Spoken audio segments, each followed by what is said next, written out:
de la UAM Xochimilco. El día de hoy tenemos el enorme agrado y placer de contar con la doctora Octaviana Trujillo. La doctora Octaviana ha trabajado durante las últimas 4 décadas desarrollando programas educativos, sobre todo dirigidos a poblaciones minoritarias y multiculturales, particularmente con pueblos indígenas. En 1991 recibió su doctorado en Planificación y Políticas para Lenguas Indígenas por parte de la Universidad Estatal de Arizona y bueno, ella ha realizado y ampliado estos estudios mediante actividades académicas y apoyos tal como la beca Fulbright en la India, y ha asistido al Instituto Cultural de Guanajuato en México, ha participado en numerosos eventos, inclusive en algunas sesiones sobre cuestiones de derechos humanos, y bueno, ha participado de la beca de estudio en el seminario sobre raza y etnicidad, modelos para la diversidad, realizado en Salzburgo, Austria, y bueno, ha tenido diferentes y numerosos premios a lo largo de toda su trayectoria, y por lo tanto pues nos da mucho gusto y es un placer tener con nosotros a la doctora Octaviana, ¿no? Bueno, la doctora Octaviana nos va a presentar la ponencia llamada Diálogos Ininterrumpidos de la Cultura Yaqui, Frontera Suroeste y Más Allá. Bueno, sin más preámbulos, le damos la más cordial bienvenida a la doctora y le cedemos la palabra.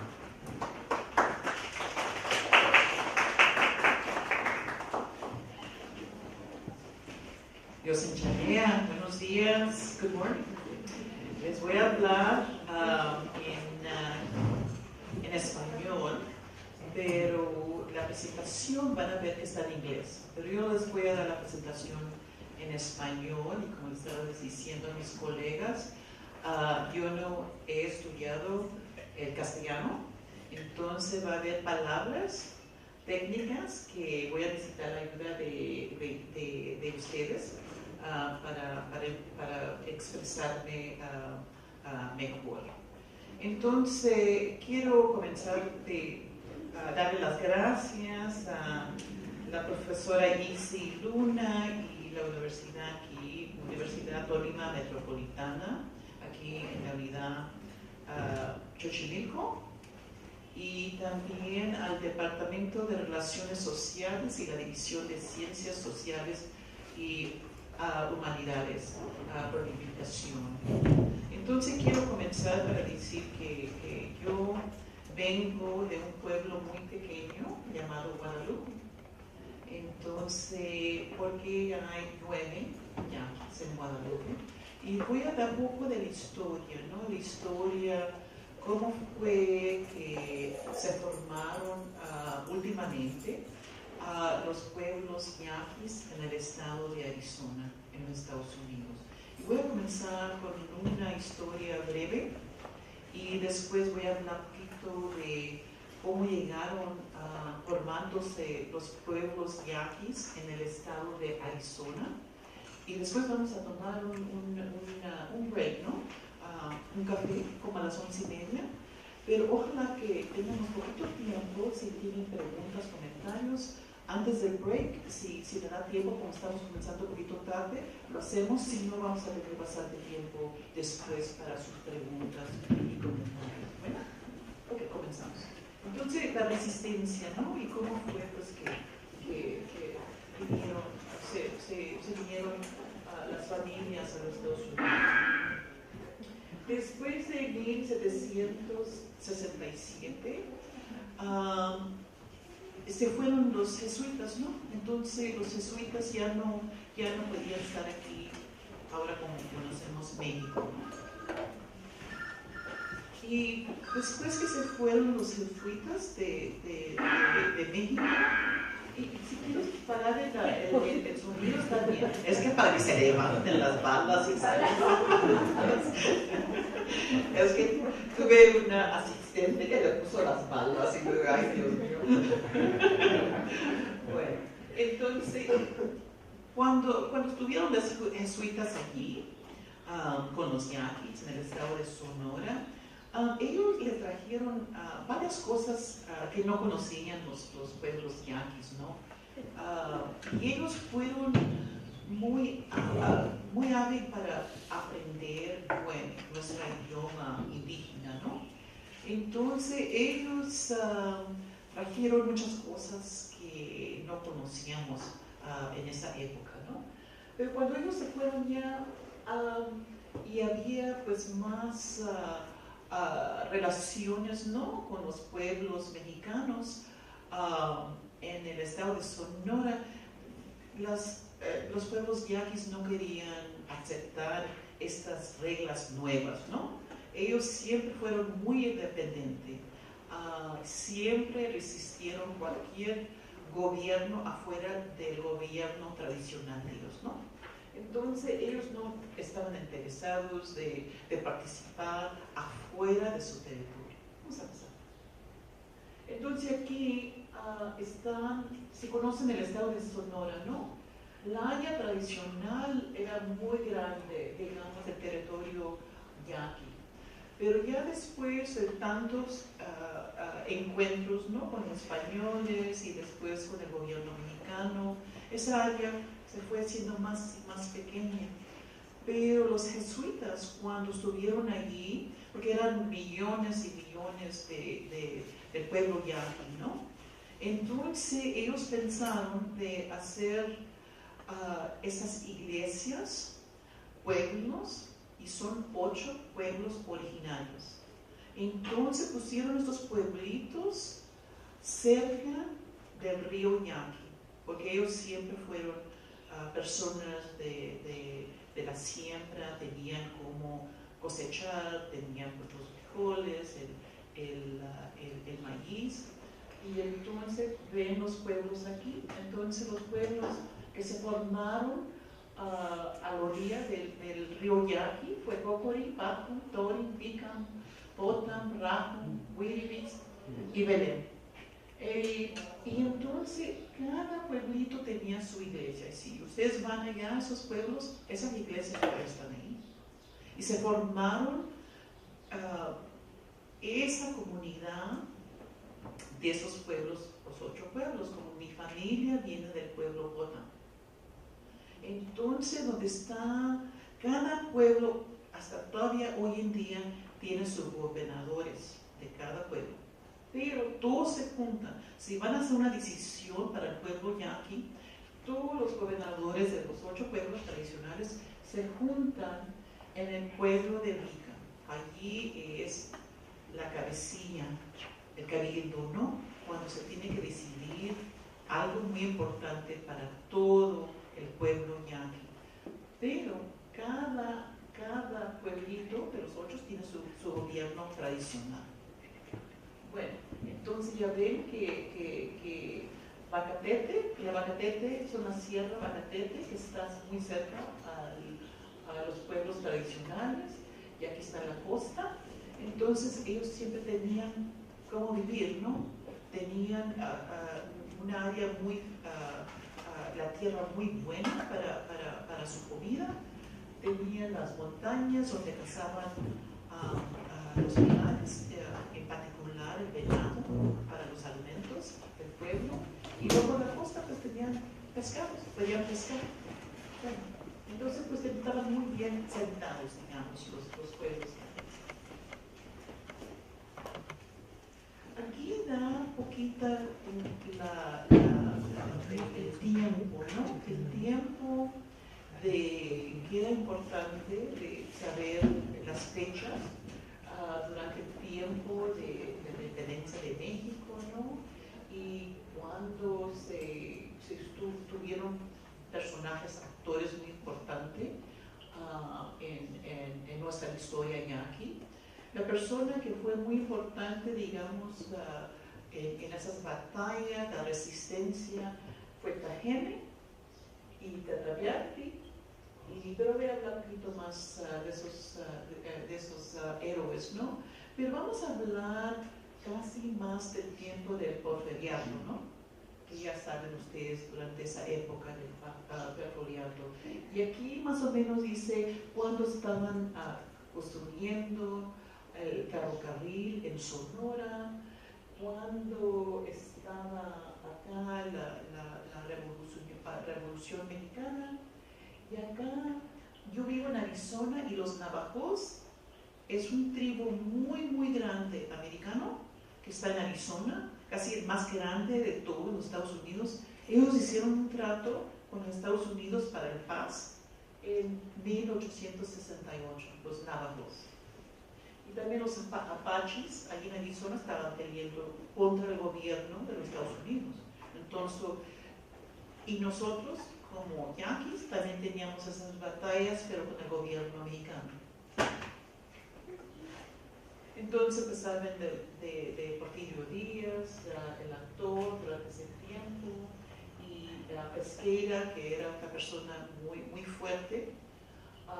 Y durante ese tiempo del preferiato, quisieron había una razón porque estaban rebelando los pueblos yanquis, porque lo que estaba pasando era que durante el preferiato, sí puedes pasar, sí, otro.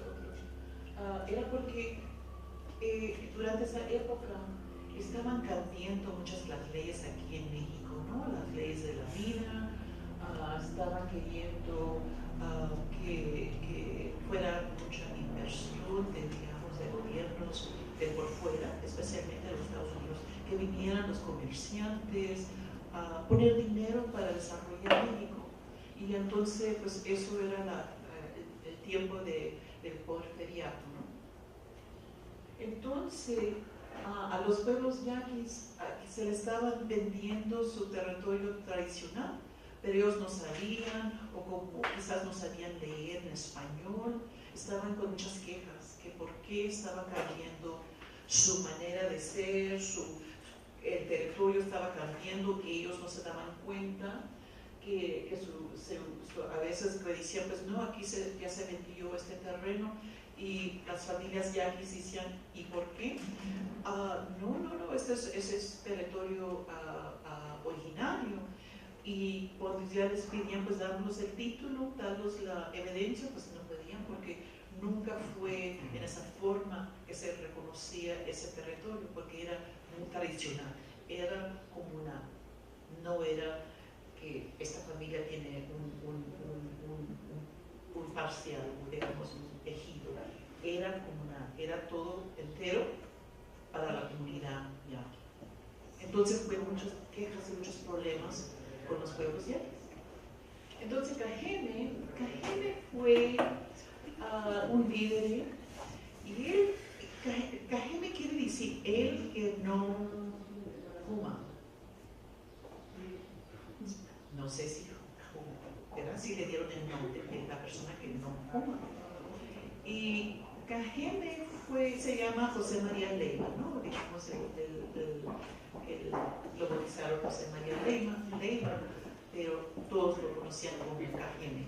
Entonces Cajeme, él fue afuera de los pueblos yanquis a estudiar. Y después estuvo en el militar, digamos, en el ejército. Entonces él conocía poquito de cómo era la realidad afuera del pueblo yaqui tradicional. Porque él sí fue a estudiar afuera del pueblo, de los pueblos yaquis, ¿no? Del territorio yaqui. Y ya cuando vio lo que estaba pasando con los pueblos, entonces él decidió que era mal, que no era bueno. Entonces él comenzó a resistir, y varias familias, y eran familias, ¿no? Porque el hombre como la mujer ayudaban con la resistencia, ¿no? Entonces ya después que capturaron y mataron a Cajeme, la otra persona que vino era Tataviati.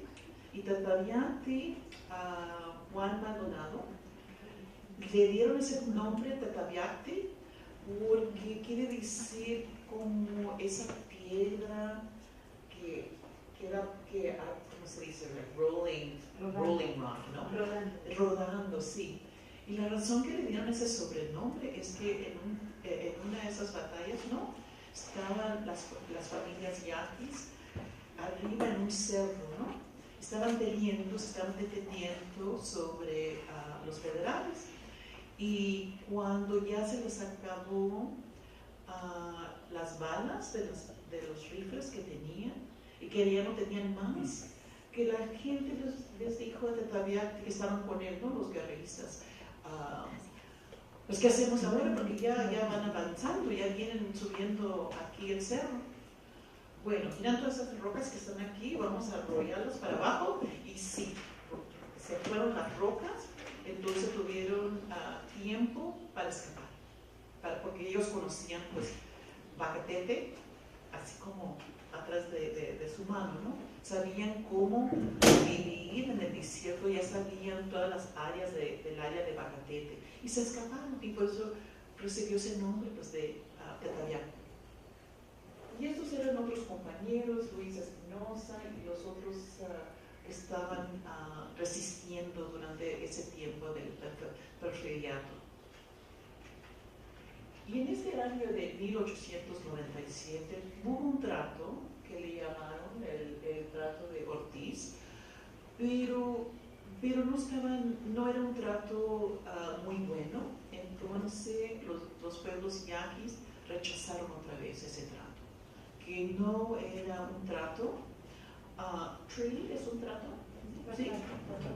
Entonces que no era una cosa que era convenible para ellos. Entonces sabían los americanos y los mexicanos que los yaquis eran muy rebeldes y que estaban resistiendo, ¿no? Entonces los reconocían como enemigos del Estado. Y ahí en Sonora había leyes y maneras de identificar a esos rebeldes, ¿no? Y tenían que matarlos, tenían que capturarlos, matarlos, y había leyes para que se pacificaran los pueblos y los líderes. Entonces los líderes que sabían que eran líderes de la resistencia, se sabían que, y los capturaban, los mataban. Y así ya ven cómo tenían que matarlos, porque los reconocía el gobierno como enemigos del Estado. Y entonces, pues, ¿qué pasó? Entonces, con estas familias que le llaman el diáspora, ¿no? ¿Por qué se fueron? ¿Por qué llegaron a varios lugares, no? Entonces, durante ese tiempo, muchas de las familias se separaron. Algunas familias vivían en haciendas, eran como trabajaban, les ayudaban a los haciendados de ahí en el estado de Sonora. Otros que los llevaban a Hermosillo, a Guaymas, los juntaban, ¿no? Si sabían que eran yaquis, los juntaban, porque estaban pues en una digamos, estado de guerra, ¿no? Entonces los mandaron a unos a Yucatán y a otros a Oaxaca. Y los mandaron como esclavos, porque sí, eran esclavos en las plantaciones en Oaxaca y Yucatán. Y muchos de ellos pues no, porque era una clima, una área muy diferente al desierto que ellos conocían, pues muchos se murieron de enfermedades, de tristeza, otros escapaban y regresaban a Sonora a pelear, a unirse con los guerrillistas y pelear por la defensa de su territorio. Y otros pues se vinieron quedando por ahí, porque me dicen pues que hay unas familias yaquis todavía pues ahí en Yucatán, y dicen, y no sé, pues es otra, tengo que hacer una investigación, yo creo, que esas mujeres que estuvieron ahí un tiempo, esas familias en Yucatán, como ahí en Yucatán, ¿verdad? Que se bordan muy bonito con las flores, que ya cuando se terminó la guerra y esas mujeres, esas familias regresaron a Sonora, les gustó los tejidos y digamos el borde, y ya cuando ven el vestido, el vestuario de la mujer yaqui, muchas flores, muchos me dicen pues que es que se aprendieron, y esa costumbre se aprendió de los mayas, ¿no? De los pueblos indígenas allá en Yucatán. Bueno, entonces Entonces, después de la revolución, sabemos pues que había pues Madero, Obregón, y cada vez que había un líder, digamos, durante esa época, pidían a los yaquis, ay, peleen con nosotros, ¿no? Porque nosotros vamos a liberarlos, les vamos a dar sus terrenos, su tierra, y siempre les querían pues que pelearan con ellos, ¿no? Porque sabían pues que los yaquis siempre eran muy guerrillistas y siempre sabían cómo defender su territorio. Entonces, después de todo esto, un presidente que es bien conocido y admirado, digamos, de los pueblos yaquis fue Lázaro Cárdenas. Y Lázaro Cárdenas fue a territorio yaqui para reconocer que fueron muy maltratados por el gobierno mexicano y por las cosas que hicieron con las familias yaquis. Y fue una cosa muy buena porque él reconoció que los pueblos yaquis eran originarios y que tenían su territorio y que podían seguir con su gobierno, su área y tener autonomía. Que es una cosa muy distinta.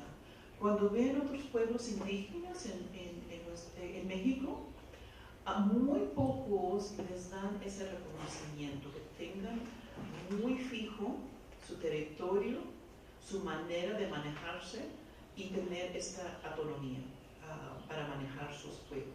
Entonces, Lázaro Cárdenas fue una persona muy reconocida, muy querida, digamos, por los pueblos yaquis, y pienso yo que aquí en México también tiene una buena reputación, ¿no? Él como presidente de esa época. Dicen que en ese tiempo, cuando Lázaro Cárdenas llegó allí con los yaquis, como él ya sabía pues, que muchos se iban ido a Arizona durante el conflicto, que si ellos regresaban a México, que ya sí que había algunos que ya iban nacido en los Estados Unidos, que México los iba a reconocer, que podían ser ciudadanos, que podían regresar a estos territorios, porque él reconoció que por la guerra y por lo que pasó con ellos, se tuvieron que ir a los Estados Unidos. Bueno, entonces, ¿por qué se fueron los yaquis a Arizona? Entonces vamos a platicar un poquito por qué se fueron al estado de Arizona, un poquito de la migración. Y sabemos que por qué se van algunos de un lugar a otro, pues depende, ¿no? Depende de la circunstancia de esa familia, de esa comunidad. Y en ese tiempo los yaquis, las familias que se fueron a los Estados Unidos, eran por necesidad. Y como los estaban esclavando y matando, y porque estaban en ese estado de guerra, muchos se tuvieron que ir a los Estados Unidos. Digamos, Arizona era un territorio, no era un estado. Pero en este siguiente mapa, aquí ven Arizona hasta arriba, Sonora está acá.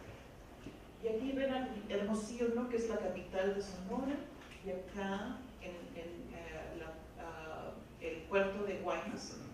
Y abajo del puerto de Guaymas está el territorio yaqui, ¿no? Entonces ven que el ferrocarril de Guaymas sube hasta Arizona. Entonces era parte del ferrocarril de Sonora, de acá de Guaymas, Hermosillo, Nogales, y lo seguía, pues había pues, para el norte, ¿no? Entonces, las familias que se estaban escapando, había unas familias que se estaban escapando del conflicto, había otras familias que querían ir a Arizona para conseguir los rifles, el armamento, para seguir apoyando los guerrilleros. Había dos razones, ¿no? Que unos para que no los mataran, y a otros para resistir, digamos, ir a conseguir, a comprar y traer para atrás a Sonora los rifles, las balas, todo el armamento para seguir la defensa del pueblo, digamos, la resistencia. Entonces, estas familias que quizás nunca iban salido de ese territorio, sabían pues que este ferrocarril se iba hasta los Estados Unidos. Entonces caminaban de noche y yo todavía, porque es una historia muy reciente, ¿no? Reciente, digamos, de nosotros. Yo siempre, hace algunos años entrevisté personas que eran niños, ¿no? Que recuerdan, ya fallecieron porque ya son ancianos, reconocían, sabían lo que fue cruzarse a los Estados Unidos. Y caminaban de noche, se escondían, si oían pues, los federales que andaban buscándolos, y caminaban, y muchas digamos, historias de conflicto, cómo batallaron, cómo sufrieron durante ese tiempo, ¿no? Porque se querían sobrevivir y llegaron a los Estados Unidos, pues Arizona. Unos se acomodaron allí en Nogalitos, allí en Arizona, y otros se siguieron caminando para el área del Tucson, ¿no? Y allí, no en el pueblo, pero afuera de la ciudad. Y allí se acomodaron, hicieron sus casitas así de carrizo, de lámina, lo que hallaban por ahí, porque no traían dinero, no sabían inglés. Y pues ahí nomás trabajando en lo que ofrecían, porque había muchas minas durante ese tiempo, y ellos como conocían trabajar en las minas, otros sabían cómo trabajar en el ferrocarril, y muchos de ellos sabían cómo trabajar en la cosecha, ¿no? Digamos, como agricultores, digamos, sembrando, ¿no? y manejando las aguas, ¿no? Irrigation. Entonces, el riego para la comida, ¿no? Digamos, para la siembra. Entonces, allí el pueblo, la comunidad pequeña se llamaba Pascua. Pascua quiere decir es Easter, ¿no? Porque nosotros somos reconocidos como the Easter people, la gente de Pascua, porque Pascua para nosotros es un tiempo muy importante, religioso, ceremonial. Porque antes que fuéramos para la mayoría cristianos católicos, tenía todo lo que los enseñaron, digamos, los jesuitas del catolicismo, pues se fue cooperando, digamos, el entendimiento, digamos, de nuestra vida, digamos, los símbolos, todo lo que conocemos que es aboriginal, antes de que llegaran los cristianos aquí. Entonces se interpretó. Entonces la religión de nosotros hoy en día no es todo indígena, aboriginal, ni todo católico, pero es una mezcla de los dos. Entonces si ustedes van a una fiesta nuestra, entonces van a ver unos símbolos que reconocen si son católicos o cristianos, y otros que no, porque tenemos todavía hoy en día la danza del venado, el pascola. También tenemos matachinis, ¿no? Y hay muchos pueblos que sí tienen matachinis, pero el pascola y el venado son originalmente yuenes. Y todavía hoy en día en Estados Unidos, que después vamos a hablar después del coffee break, ¿no? Que todavía, siendo pueblito en los Estados Unidos, celebramos, tenemos la ceremonia, tenemos la danza del venado, la danza del pascola. Y es una cosa maravillosa porque muchas veces cuando hay pueblos que se van a otros lugares por oportunidad, guerra o lo que sea, ya no siguen esas tradiciones muy bien, ¿no? Pero nosotros los yaquis todavía los tenemos, y voy a hablar un poquito de eso. Es muy importante para nosotros seguir la cultura y seguir hablando, y bueno, español también, claro que sí. Pero es muy importante que la identidad yaqui es tan fuerte que para seguir viviendo UM tenemos que seguir las ceremonias, nuestro pensamiento de cómo ser, cómo vivir, para seguir siendo UM. Y si uno no sigue con esas ceremonias o esas cosas que todo el pueblo participa, no te reconocen como UM. Puede ser UM en papel, pero el UM de corazón, no. Y es una cosa muy interesante de la identidad de los yaquis americanos, ¿no? Entonces, hay otras familias que siguieron al norte, cerca de Phoenix, ¿no? Y yo soy del pueblo llamado Guadalupe, que es Guadalupe, ¿no? Guadalupe. Y también allí esas familias, y van a ver en esas fotos que voy a enseñar, cuando llegaron también hicieron sus casas de carrizo, sí, ya cuando vieron pues que no los iban a castigar porque eran yaquis, comenzaron sus ceremonias, luego, ahí en los Estados Unidos, porque no los iban a perseguir, no los iban a castigar, y comenzaron sus ceremonias, y entonces vino un sacerdote de Phoenix, de ahí, de Diocese de Phoenix, a la misa. Y entonces ese sacerdote les ayudó a la familia yaqui conseguir un terreno para que hicieran sus casas más permanentes. Y ellos se escondían siempre de las autoridades porque tenían miedo que los americanos, sabiendo pues que no estaban ahí legalmente, ¿no?, que los iban a mandar para atrás para México. Entonces ellos siempre no querían tener nada que ver con nadie afuera de su pueblo, los conocidos, ¿no? Entonces otras familias siguieron el ferrocarril a Yuma, se construyó un pueblito llamado cerca de Summit, ahí en Yuma, y otros siguieron a California. Muchas de las familias yaquis, como había mucha área donde podían trabajar, se fueron muchas familias a California. Pero si va hoy en día a Guadalupe, a Pénjamo, que es ahí en Scottsdale también, o allí en Tucson, hay varias comunidades todavía yaquis que celebran, son muy distintas. Yaquis celebran todas sus celebraciones, todas las fiestas que hacen, y claramente la cuaresma es la celebración de la cuaresma más importante, digamos, Pascua, la Semana Santa es muy importante para los pueblos yaquis. Ya después se comenzaron a crear poquitas más comunidades, pero las comunidades más viejas, digamos, que han tenido más tiempo en Arizona, es la comunidad donde yo vengo, Guadalupe, y Pascua, ahí en Tucson.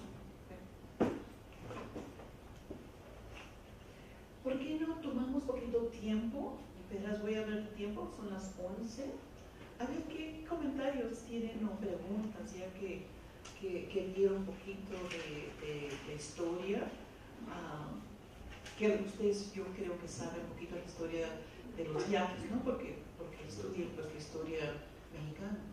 Y quizás yo doy otra opinión, que soy yaqui, y a veces como en los Estados Unidos, no sé, aquí en México, que uno, pues yo soy maestra, ¿no?, soy profesora, lo que aprendí en la escuela no era la realidad de nosotros como indígenas, ¿no? Que comenzábamos a estudiar los pueblos indígenas de los Estados Unidos aquí en esta época, cuando llegaron los blancos, y ya las guerras, y ya después ya no se vio nada de los pueblos indígenas en los Estados Unidos.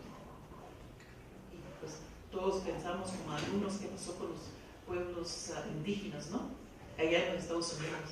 Y muchos americanos, digamos, alumnos, especialmente alumnos que no eran de área como Arizona o áreas donde se ve pueblos indígenas, ¿no?, pensaban que ya los iban matado todos, que ya no había más indígenas en los Estados Unidos. Y entonces y también ha estado en Latinoamérica, como en Venezuela, ha estado en otros lugares. Pues estuve también en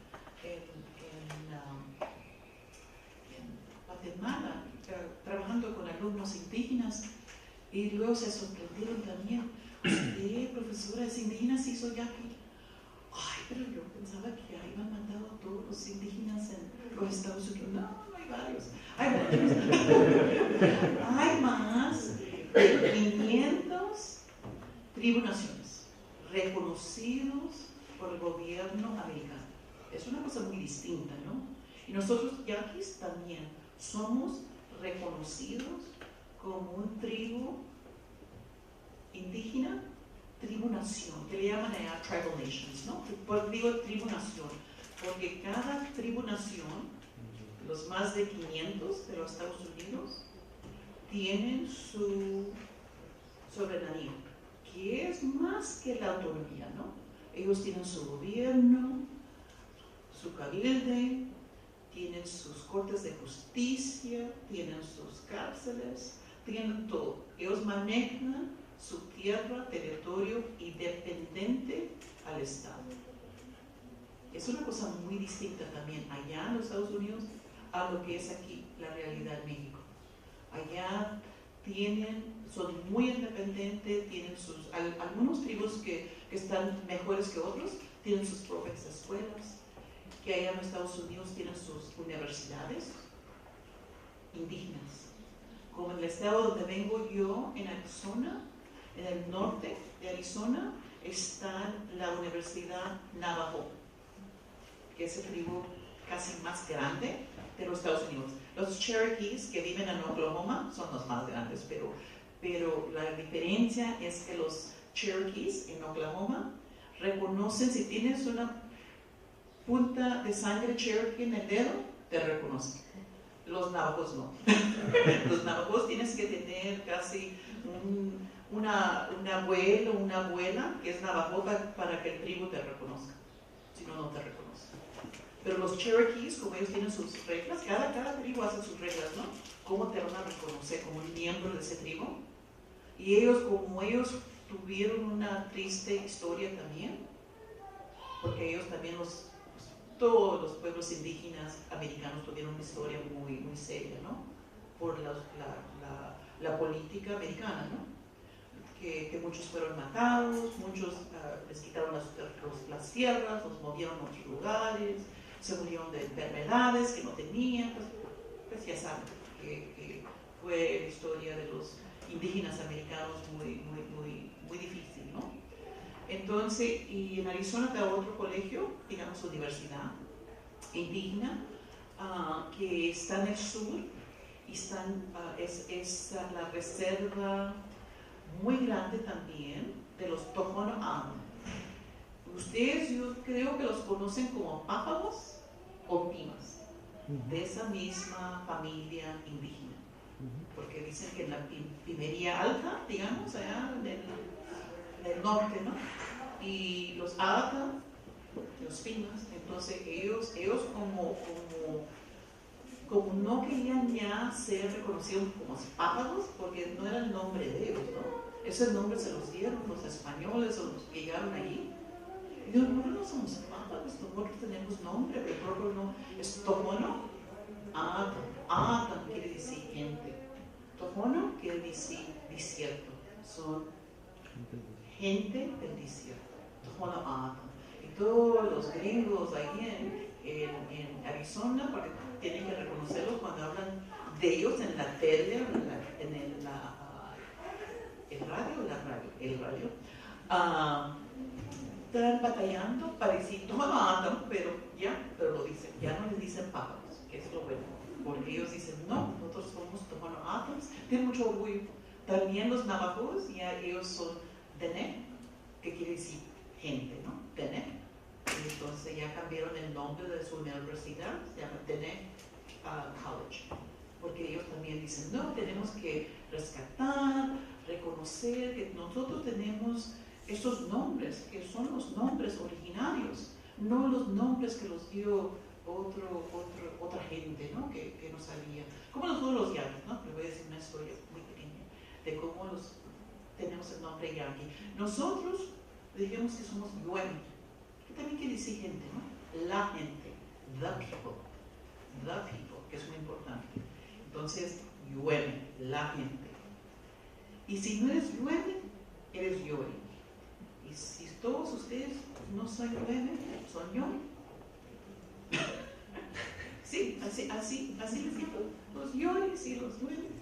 Si estás pues en mi pueblo, los pueblos ahí originarios de los pueblos yaquis, ¿no?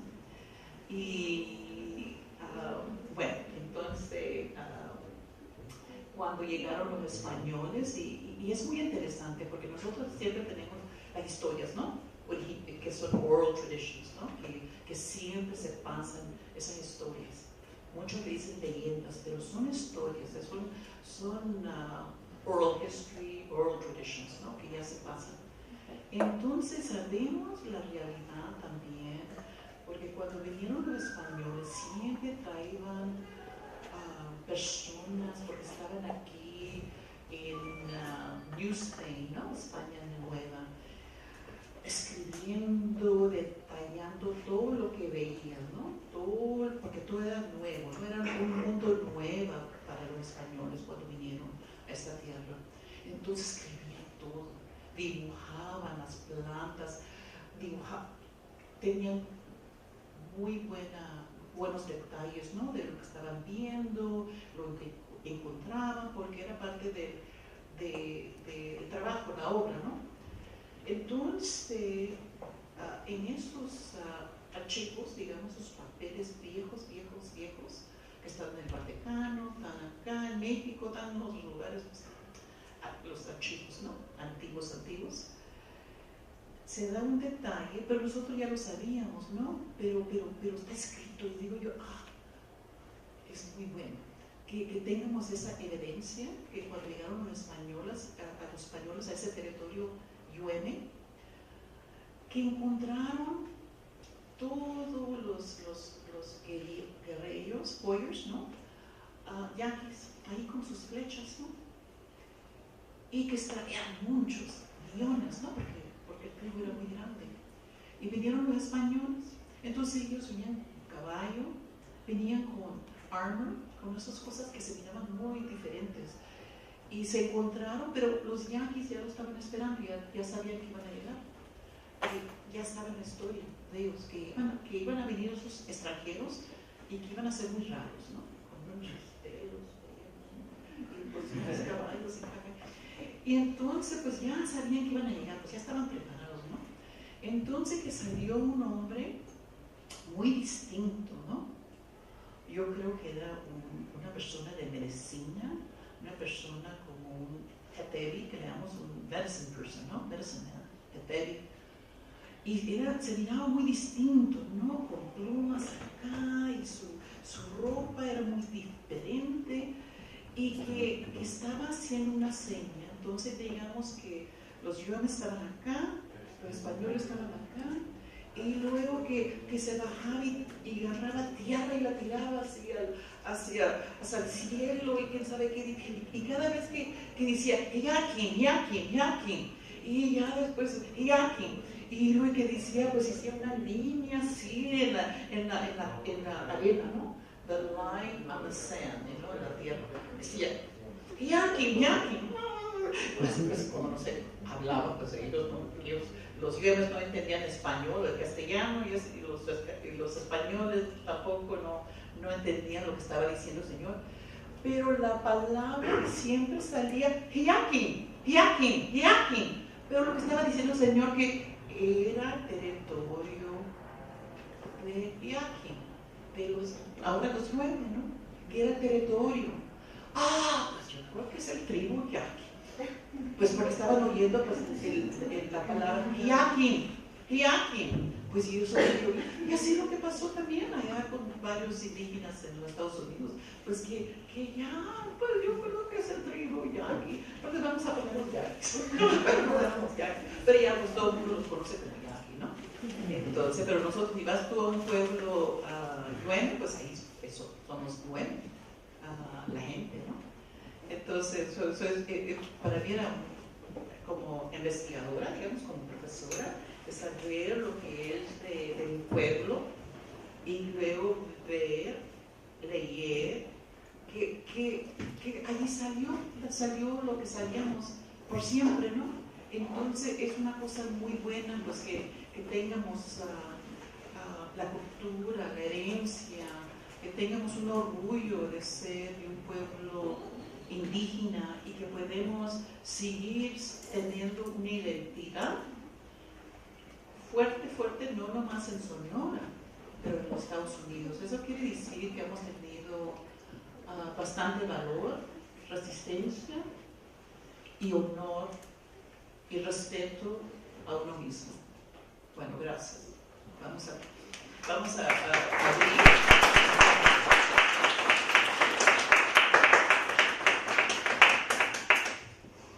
Tenemos como unos 15 minutos. Sí, ¿no? Como a las 11:30 vamos a tomar. Sí, bueno, pues está abierto el micrófono para las participaciones, para las preguntas, para los comentarios. Hay un fenómeno importante que mencionas, que es el de la migración hacia Estados Unidos de los yaquis. Principalmente fue por el despojo de su territorio en el movimiento revolucionario. Entonces, bueno, esto nos hace pensar que los yaquis tienen una concepción del territorio o un arraigo a su territorio importantísimo, pero también se establecen en comunidades del otro lado de la frontera. ¿Este territorio lo conciben como suyo o solamente el territorio yaqui está a la ribera del río? Bueno, cada pueblo yaqui siempre sigue siendo yaqui, como Guadalupe, Pascua Viejo,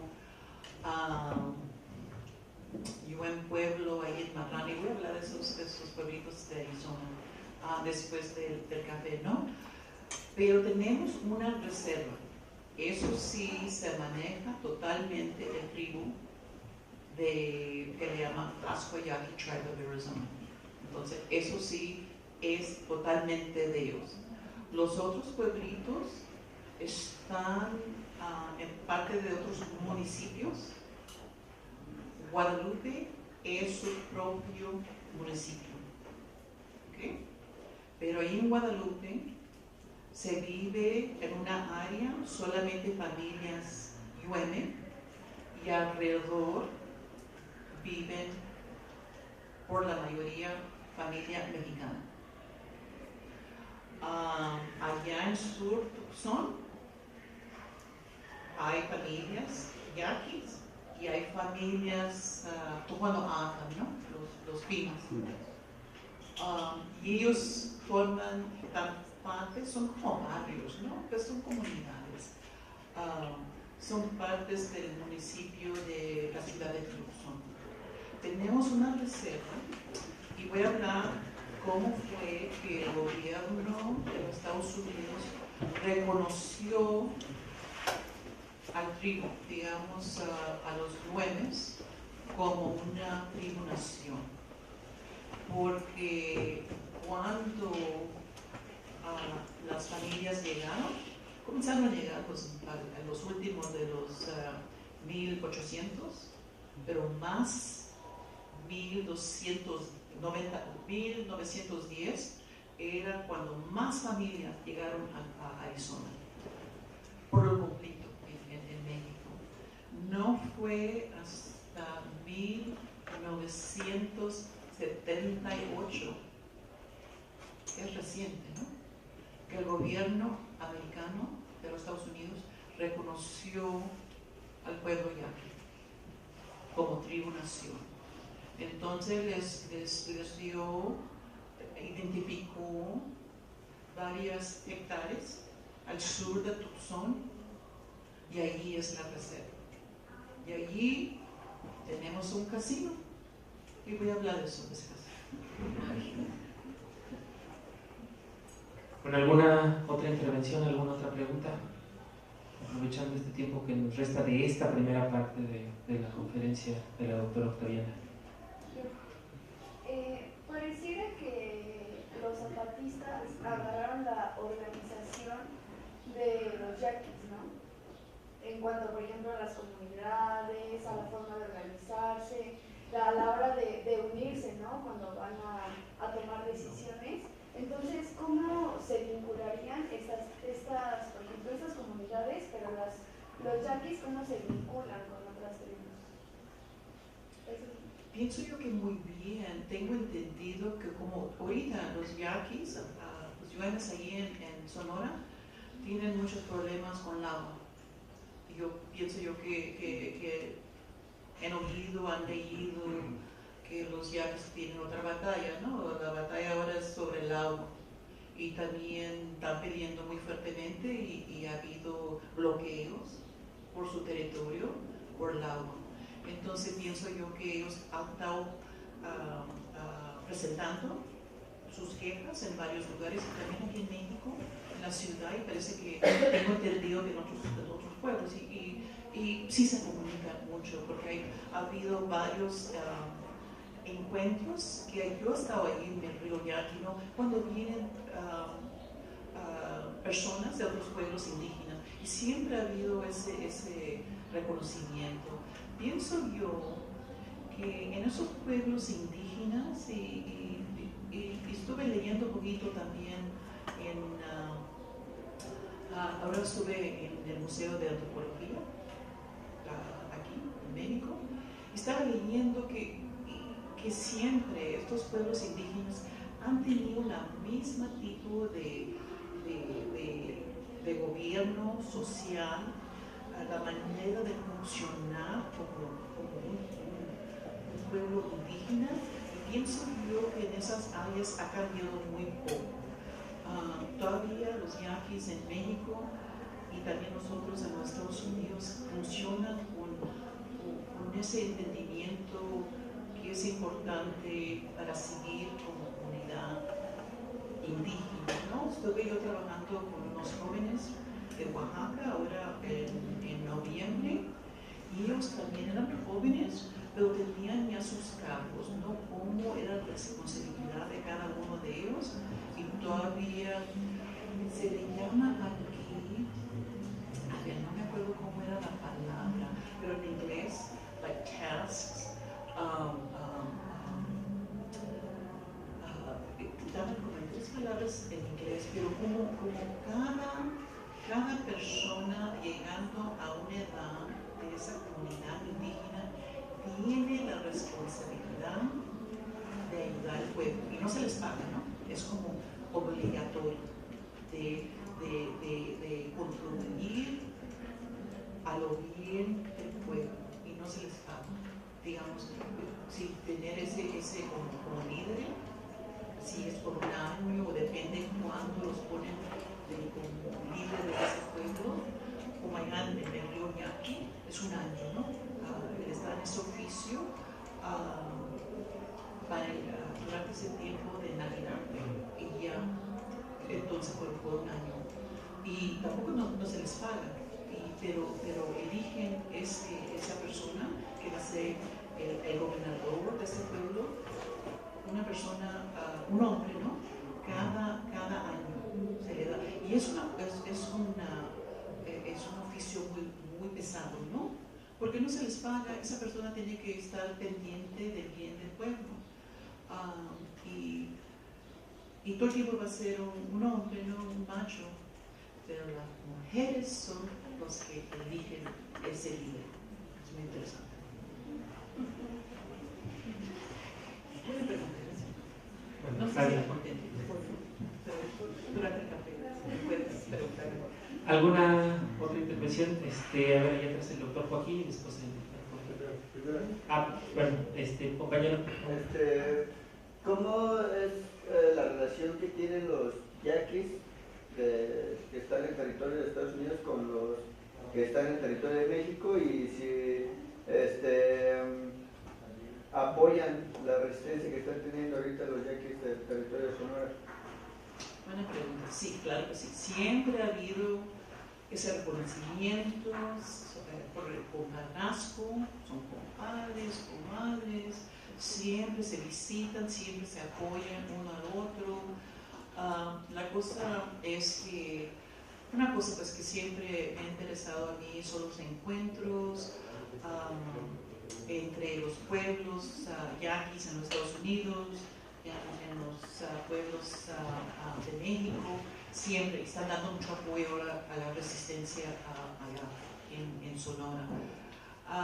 Cuando yo estuve como gobernadora Sí, fui la primera mujer gobernadora del Paso Vallarta Tribal de Arizona. Fue una cosa muy interesante.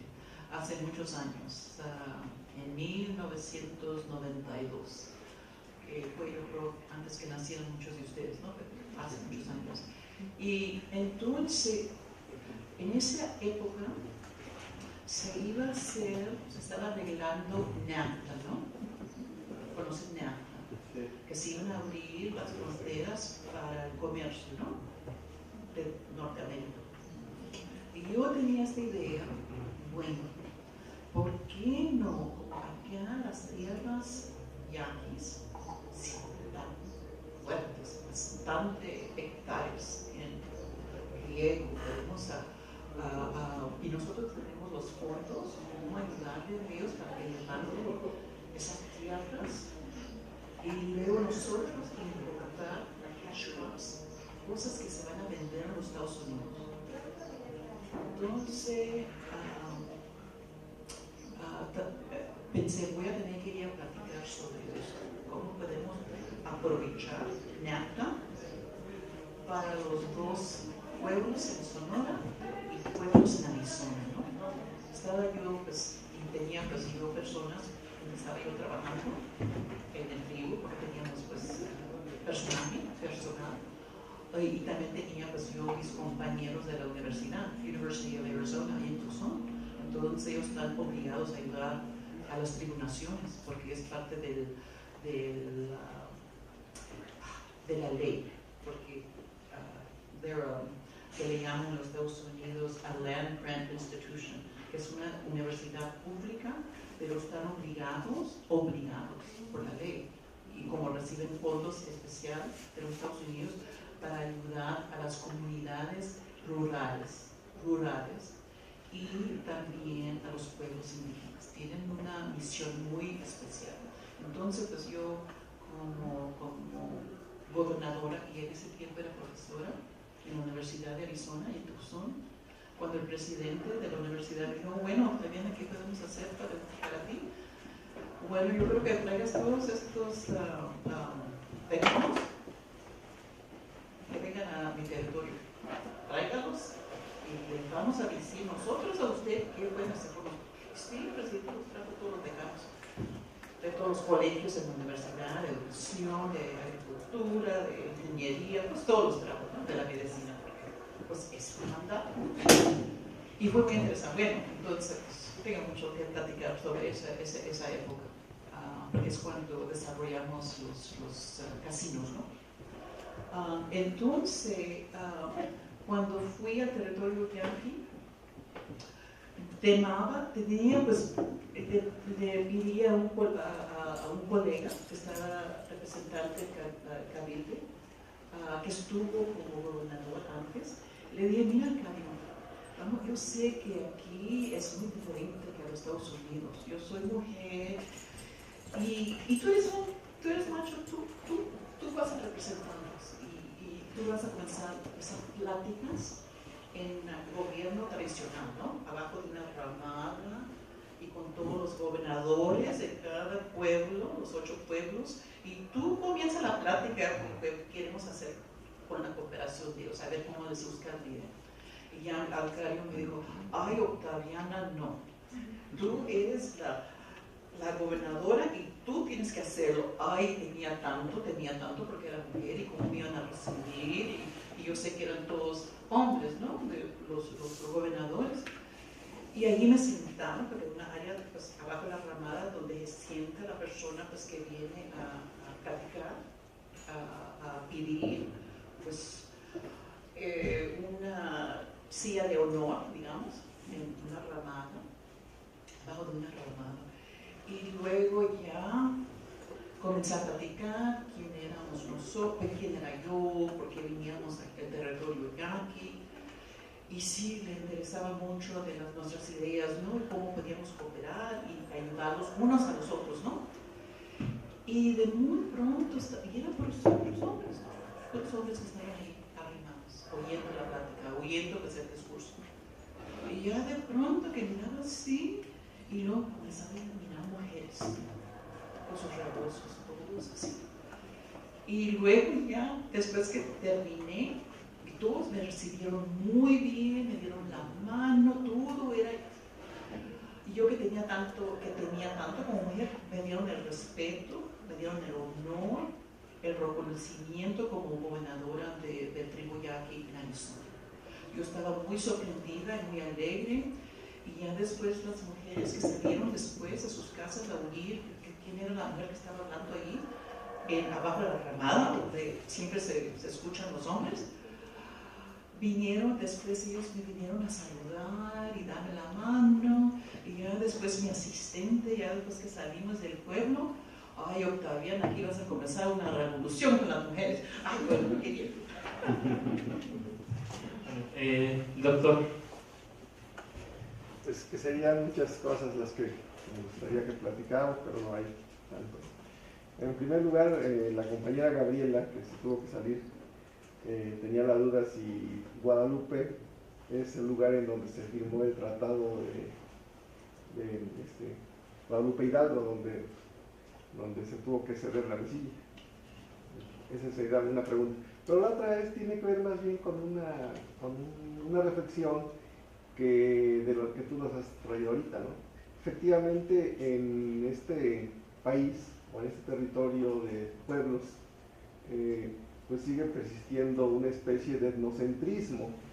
En la historia que a nosotros nos enseñaron, pues los pueblos del centro, de lo que le llaman Mesoamérica, eran los pueblos civilizados, y los pueblos el paralelo hacia allá pues eran los pueblos nómadas, ¿no? Se decía, ¿no?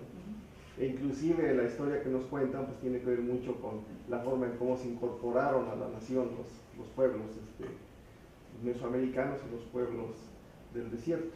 Y allí pues el papel muy importante, como lo cuentas, tiene que ver con las misiones que crearon los jesuitas. En el México del siglo XX, sin embargo, el pueblo yoreme o yaqui tiene una presencia muy importante que casi nadie conoce. Esto que contaba la muchacha, la compañera estudiante de la forma en cómo se organizan los zapatistas de Chiapas, pues tiene que ver con las políticas públicas aquí en México desde la época de Lázaro Cárdenas, ¿no? Cuando Lázaro Cárdenas crea el Consejo Nacional de Pueblos Indios y promueve que los pueblos indios de Mesoamérica, los civilizados, adopten la forma de gobierno que se crearon cuando se concentraron los pueblos yaquis en las misiones, ¿no? Que son los consejos supremos, que es lo que tú estabas hablando también, ¿no? De Consejo Supremo y los cargos tradicionales en torno al gobernador, al jefe político-militar. Esto aquí en México pareciera que es algo que todos los pueblos de México lo tuvieron siempre, pero no es cierto. Fue algo que el presidente Cárdenas promovió para dar el reconocimiento político a los pueblos indígenas. Después, en 1975, se volvió a generar una misma política para otra vez promover consejos supremos. Esta reflexión la hago porque tenemos presentes aquí en México mucho de la experiencia del pueblo yaqui, ¿no? En la época en que tú eras gobernante, el pueblo yaqui de la región de Sonora tenía una lucha muy importante, una lucha que están dando ahora los pueblos de México, que tiene que ver con su autonomía. En esa época, y ojalá pudieras platicarnos rápidamente de eso, corrieron al Instituto Nacional Indigenista, no sé si recuerdes, y ellos mismos empezaron a generar una forma de gobierno autónomo, que fue también como una especie de inicio de estas nuevas generaciones de luchas por la autonomía en México. Yo recuerdo que en esa época platicaba con algunos gobernadores yaquis y ellos platicaban cosas muy interesantes y decían: pobrecitos nuestros hermanos indios de México, que no saben cómo gobernarse, no saben cómo tratar con el presidente, dice. No saben que el presidente de México es una autoridad igual que nosotros. Entonces nosotros, cuando vamos a ver al presidente de México, no lo vemos de frente, decían. Nos sentamos con él así horizontal porque él es igual que nosotros. Esto te los comento a los muchachos porque hay una forma distinta de visualizarse del pueblo yaqui con respecto a los demás pueblos indígenas de México. Ellos tienen una autonomía y una autoridad producto de esa lucha, pero también producto de varios reconocimientos, y uno de ellos es, por ejemplo, Lázaro Cárdenas les dio una constitución. Nadie conoce eso aquí en México. Yo la tuve en mis manos y la perdí por desgracia, ¿no? Una constitución política, ¿sí, verdad? Es una constitución que es muy importante porque ahora los pueblos indígenas de México están peleando eso y los yaquis lo tienen desde 1940. Y actualmente, precisamente por eso, hoy día hay una caravana de autoridades yaquis recorriendo las comunidades indígenas de México que están luchando por esto que decías, la guerra por el agua, ¿no? Ahorita están, si no me equivoco, están en el estado de Guerrero, ¿no, David? Sí. Están difundiendo la lucha del pueblo yaqui, que ha sido una lucha que no terminó en 1940, sino que sigue hoy día pues en la defensa del territorio, y el territorio comprende tierra y agua en contra de la voracidad de los capitalistas que hay por allá. Digo, esto sería mucho, pero dejo aquí nada más. Gracias. Muchas gracias, porque tiene mucha información, mucho entendimiento sobre nuestra historia, ¿no? Y además es una cosa que está pasando hoy en día, ¿no? Digamos, el entendimiento de los pueblos indígenas sobre temas que son muy importantes para ellos, para sobrevivir. Puedo decir, y después vamos a seguir la plática, ¿no? Porque yo sé que el tiempo nos está pasando y voy a platicar y tener esos temas en mente cuando sigo mi presentación después del café, que los pueblos indígenas americanos siempre, cuando tenían relaciones, temas para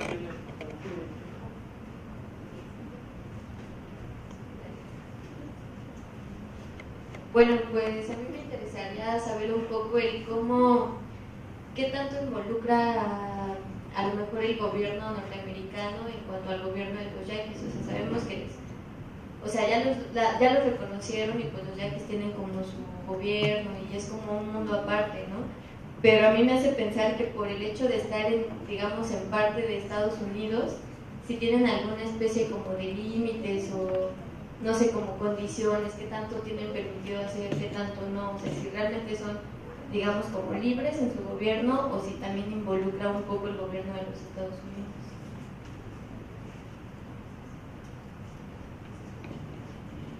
Buena pregunta. Por lo general, cada nación tiene mucho derecho, mucho manejo en su comunidad, en su gobierno. Pero hay unos requisitos que sí son problemáticos. Por ejemplo, pero va cambiando. Los yaquis fueron la primera tribu-nación en los Estados Unidos que por sus cortes iban, si había un delito de una persona por fuera del pueblo yaqui, digamos una persona blanca fue a nuestra reserva ahí en Tucson y violó a una mujer, la lastimó, hizo una cosa seria, ¿no? Antes, si era una persona blanca o no tribu yaqui, las cortes afuera tenían que hacer prosecute, ¿no? Ahora ya no. Nosotros fuimos los primeros que no. Si vienen aquí y hacen un daño, aquí van a tener justicia. Una cosa muy buena. Y en otras naciones están cambiando de poquito a poquito, porque si es una persona que va a una reserva, digamos como los navajos, que es una tribu muy grande, y es una persona que no es navajo, pero hace un delito, un crimen muy grande, mata a alguien, eso es afuera, no le dan corte, justicia, ahí tiene que ser afuera. Pero los yaquis somos el primer tribu americano que lo estamos haciendo. ¿Alguien más?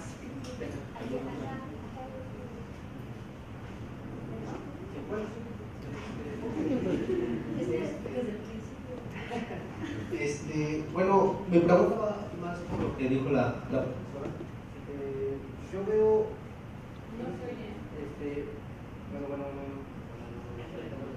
Bueno, yo veo esta segunda parte como una discusión cultural y un proceso de forjar su identidad, ¿no? Pero vivimos otros tiempos, ¿no?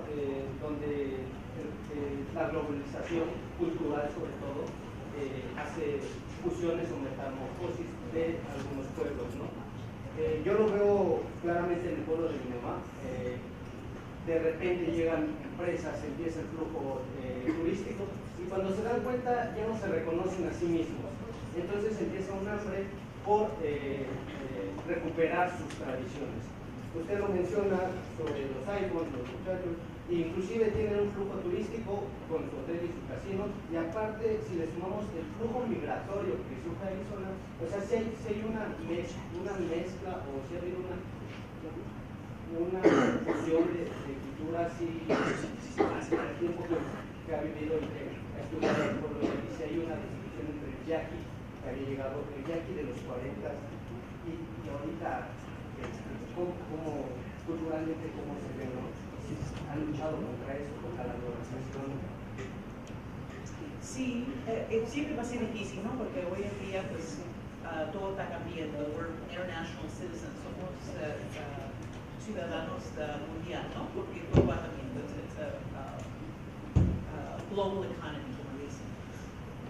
Y es una cosa muy difícil, pero siempre si ustedes van a Guadalupe o Pascua Viejo, se mantiene muy grande, quizás más hoy en día, más grande la identidad yaqui por los jóvenes, por la gente de ese pueblo.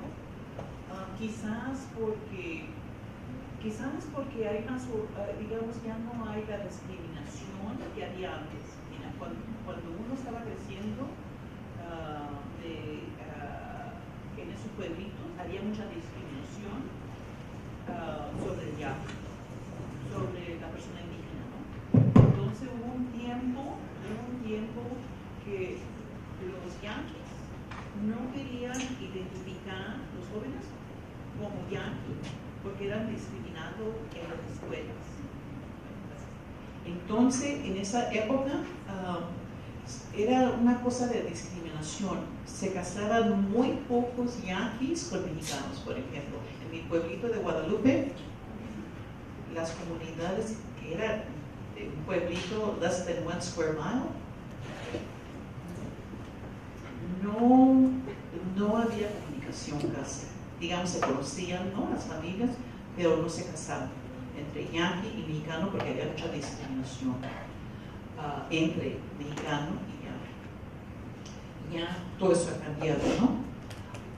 Y hay más fuerza, digamos, de identidad que antes, y además ponen más atención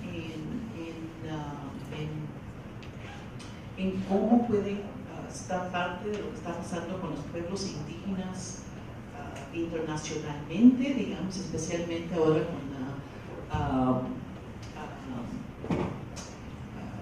las Naciones Unidas, ¿no?, que reconocieron los pueblos indígenas, ¿no? Entonces hay más reconocimiento con los pueblos indígenas por todo el mundo, pero más aquí en Latinoamérica y Norteamérica, ¿no?, porque hay muchos encuentros. Pero siempre va a haber la presión de no guardar esa identidad, ¿no? Pero pienso yo, hay más beneficios a ser yaqui que no. Mira, te voy a decir que yo a veces me río con personas que quieren hacer yaqui, pero yo sabía que antes los padres de ellos nunca querían hacer yaquis, ¿no? Y entonces yo digo, yaquis come lately, ¿no? Que ahora sí, porque hay beneficios para ser yaqui, sí están diciendo que son yaquis, pero antes no. Y entonces me da risa a veces, pero me da también orgullo pues que están reconociendo su raíz o digamos su herencia, pero antes no. Había mucha discriminación sobre los yaquis. Si sería indígena, ¿no? Mira, te voy a decir también que yo tengo muchos años viajando aquí en Latinoamérica y en México, y donde ha habido más discriminación ha sido en Latinoamérica sobre mí. más que Europa o en otras partes. Más aquí en Latinoamérica ha habido más discriminación por ser mujer indígena. ¿Alguna otra pregunta? ¿Algún otro comentario? Bueno, muchas gracias por la plática. La verdad es que nos ha mostrado, por ejemplo, la complejidad de la cultura, ¿no? Cómo se van cruzando cuestiones étnicas, de género, y cómo todo esto va complejizando la cultura, cuando a veces pensamos que las identidades son más simples, no lo son, ¿no? Dentro de las cuestiones que señalaba era cómo se establecieron las iglesias, la presbiteriana y la católica en esta comunidad yaqui. En el caso de las comunidades indígenas mexicanas hay muchos ejemplos de que a veces esta confluencia, digamos, de religiones crea también conflictos religiosos y conflictos de tierra, en fin. En este caso, ¿cómo se ha dado allá la presencia de las dos iglesias? ¿Ha creado conflictos? ¿Qué ha generado?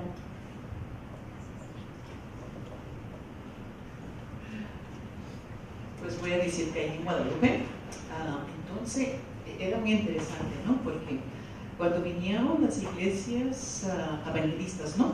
Allí, Presbyterian, Pentecostal, entonces como era un pueblo muy, es pueblo todavía muy pequeño, pero las familias con muy pocos recursos, entonces durante la Navidad, durante otro tiempo, íbamos a esa iglesia porque ahí nos daban mejores juguetes y pan y otras cosas, alimentos. Pero no nos quitábamos de, y eso era muy interesante, ¿no? Porque no quitábamos de ser güeme, yaqui, con la religión, pero íbamos allá para que nos dieran ropa, alimentos, juguetes, porque ellos estaban pues queriendo convertirnos, ¿no?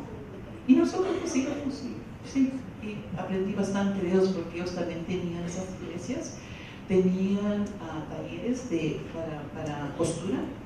Yo aprendí a coser, costurar, y luego también daban clases para cómo usar, digamos, la comida que le llamamos nosotros extras, surplus. Era comida del gobierno que mandaban, comida que yo creo que otra gente no comía, ¿no? Entonces ahí decían, pues prepara esto así, entonces pues daban clases así, cómo podían preparar esas comidas que no eran nuestra comida, ¿no?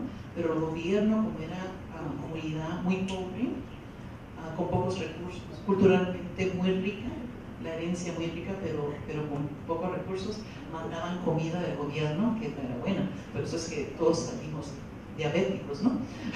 Con mucha sal, con mucha azúcar, bleached. No era cosa, pues comida, pues que nosotros estábamos acostumbrados, ¿no? Entonces hizo muchas cosas muy buenas las iglesias presbiterianas en particular.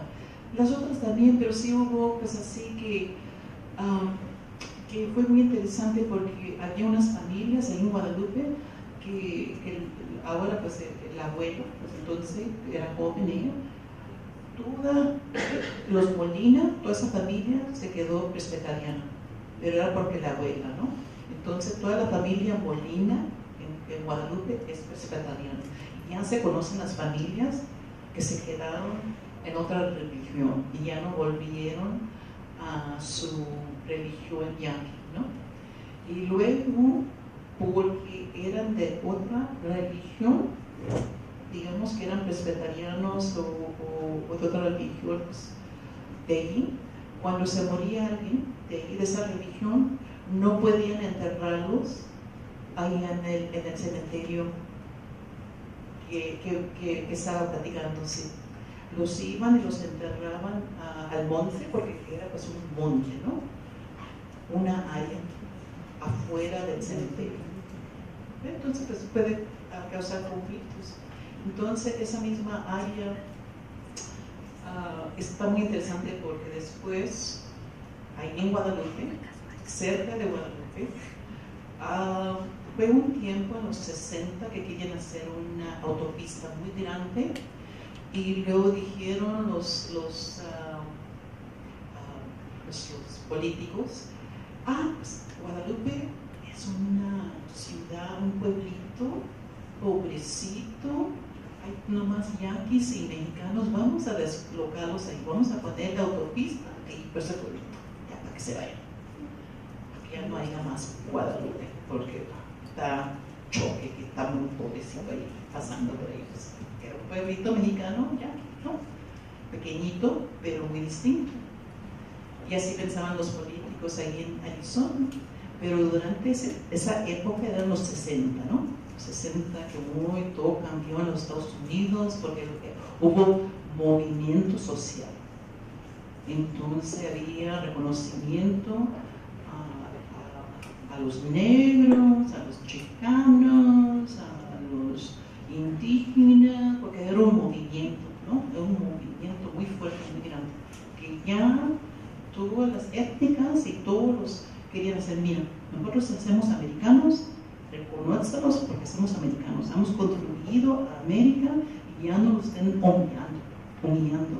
Y es cuando se comenzaron a sacar programas académicos, Chicano Studies, American Indian Studies, Mexican American Studies, que iba a haber en las universidades, currículum, programas de nosotros.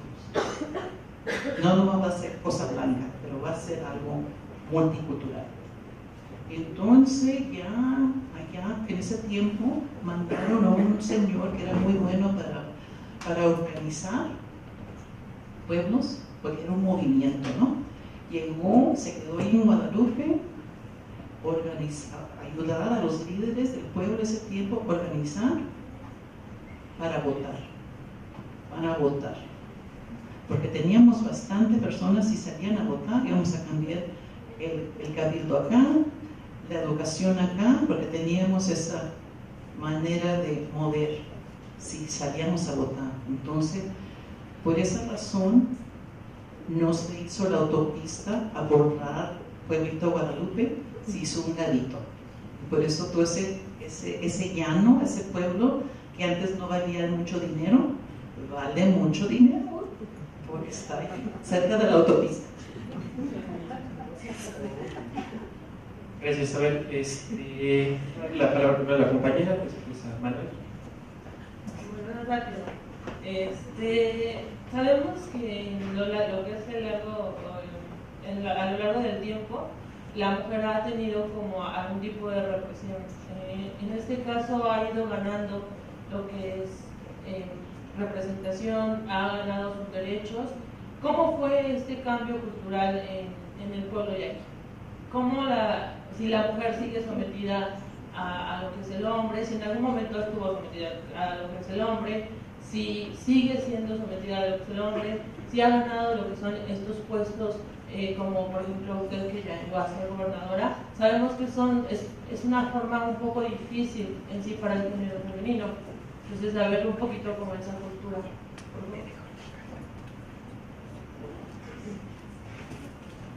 Sí, ha sido difícil, ¿no? Pero sí, la mujer siempre, pues, mira, es una cosa muy interesante, que la mujer en la familia yaqui siempre ha tenido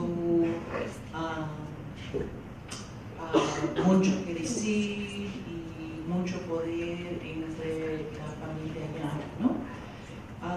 Como les dije, en los pueblos tradicionales son las mujeres de la iglesia, digamos, las cantoras, las guiosas, son las que ya cuando están listas para elegir el gobernador de ese pueblo, ellas deciden qué va a ser el hombre que va a dar, que va a dar ese liderazgo al pueblo. Entonces ellos lo recomiendan al grupo, ¿no? de gobernadores para elegir. Entonces la mujer tiene mucha voz y siempre ha tenido tradicionalmente mucha voz. Pero como la sociedad en los Estados Unidos, digamos, es muy diferente, ¿no? Que ha habido por muchos años más discriminación sobre la mujer, digamos, en cómo se paga el sueldo, digamos, y eso va cambiando de poquito a poquito. Pero es toda mujer. Y así igual. Y por eso digo yo que esa manera de pensar en los pueblos yaquis en Arizona, pues esa influencia, ¿no?, que viene pues de la sociedad americana. Y yo me acuerdo cuando mis compañeros hombres, ¿no?, en el cabildo, a veces como que estaban muy contra mis decisiones o lo que yo quería desarrollar, ya después decían: Octaviana, tú tienes razón, porque ya no estás juntas y tú, ya oyen mis señoras y ya me regañan cuando ya llego a la casa, y yo, ¿por qué te estoy dando tanta batalla? Tú tienes razón, entonces ya te voy a apoyar en esa decisión. Y entonces digo yo que la mujer en casa tiene mucha voz, pero siempre también por la sociedad americana siempre se detienen muchos, porque también es una cosa más grande, ¿no?, que nuestra comunidad, es una cosa en la sociedad americana, va cambiando de poquito a poquito, pero ha sido muy difícil. Pero pienso yo que quizás en unos años va a haber una mujer presidenta, ¿no?, por la primera vez en los Estados Unidos, quizás, ojalá.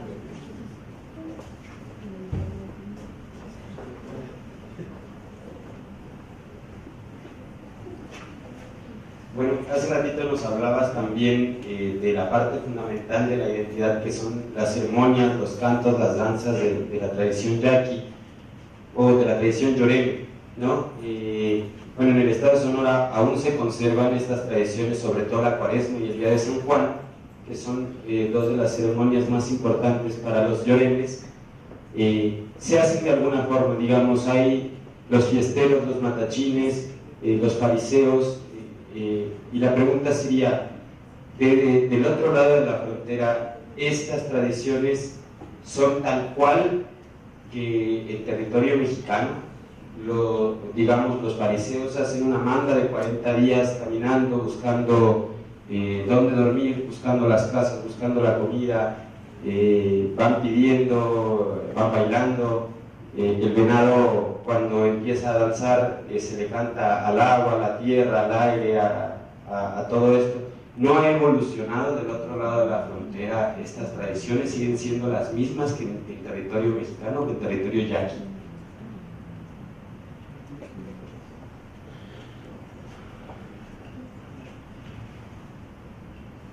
Puedo decir que sí, porque siempre durante esas fiestas, y tenemos varias fiestas, como cada pueblito, como ahí en Guadalupe, se hace una fiesta muy grande el Día de la Virgen de Guadalupe. Allá en Pascua Viejo se hace una fiesta muy grande, Cristo del Rey. Allá cada pueblito yaqui en Sonora, igualmente que en Arizona, tienen su santo, ¿no? Entonces se festejan si el Día de San Juan, si es el Día de la Trinidad, o la fiesta del Camino. Cada pueblo yaqui en Sonora tiene su fiesta grande de ese santo, ¿no? Es igual en Arizona. Sacan la fiesta, el venado, si oyes los cantos del venado, es igual, porque todos los cantos son bonitos y tienen su protocolo, ¿no? Tienen cuándo se va a cantar esa canción en la mañana, cuándo se va a cantar medianoche, cuando todo eso se hace porque se tiene que hacer, y por eso es muy importante para todas las familias y todos los fiesteros, todos los que están en la costumbre, que hagan esas fiestas, esas obligaciones ceremoniales para que siga la cultura, porque dijimos entre nosotros que si no sale la fiesta, digamos, si no se canta las canciones al venado, especialmente si no sacamos la fiesta como podemos, digamos, de Cuaresma, que no lo hacemos nosotros para nosotros mismos, lo hacemos para todo el mundo, para que siga el mundo. Y es una cosa que no nomás para nosotros, tenemos que sacar la fiesta para todo el mundo. Es una cosa para mí muy bonita que todos que están sacrificando, porque es una sacrificación, ¿no? Durante los 50 días de la Cuaresma, pero más difícil durante la Semana Santa, ¿no? Porque salen durante la Cuaresma por la limosna, casa a casa, limosneando y juntando la comida que se le va a dar a los participantes, juntando el dinero para sacar la fiesta, y no, sigue siendo y es muy importante porque parte de la limosna y sacar el santo es lo que va visitando, es la bendición que da al pueblo casa a casa para llevar el santo casa a casa, por eso lo hace. Más que la limosna, pero la visita y la bendición.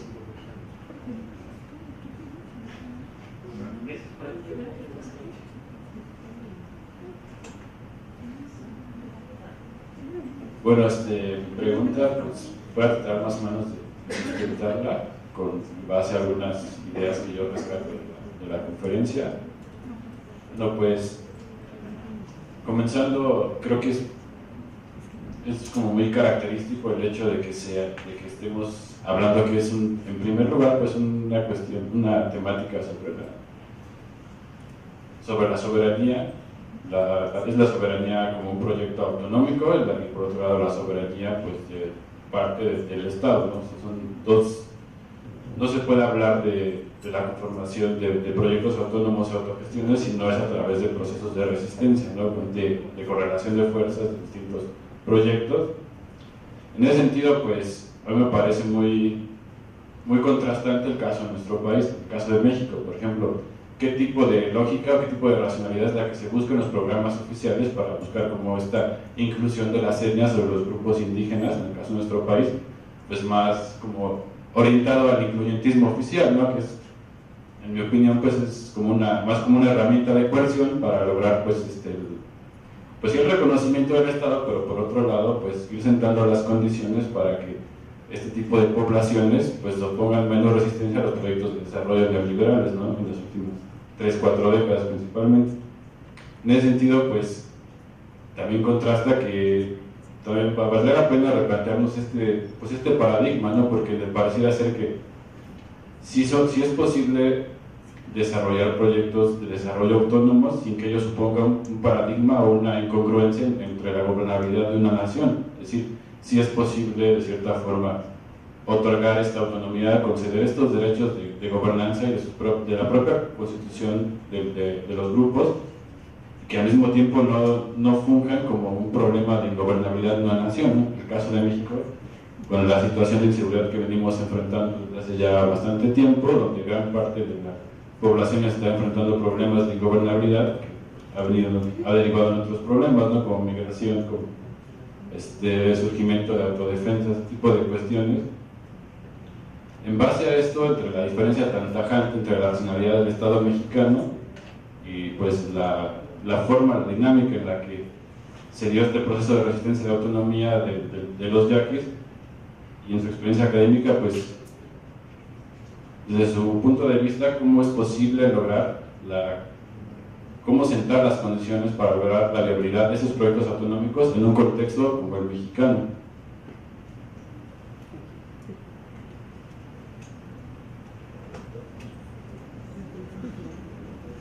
Esa pregunta es muy difícil, ¿no? Te voy a dar tu opinión, porque es una opinión. Lo pudiera dar mejor en inglés, porque no me hagan las palabras en español, pero voy a tratar.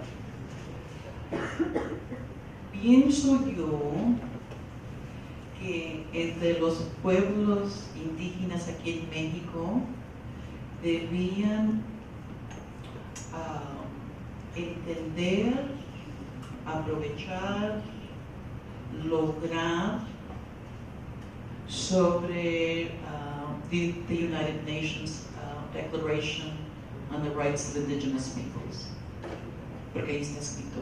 Y México es un país que dijo que sí. ¿Okay?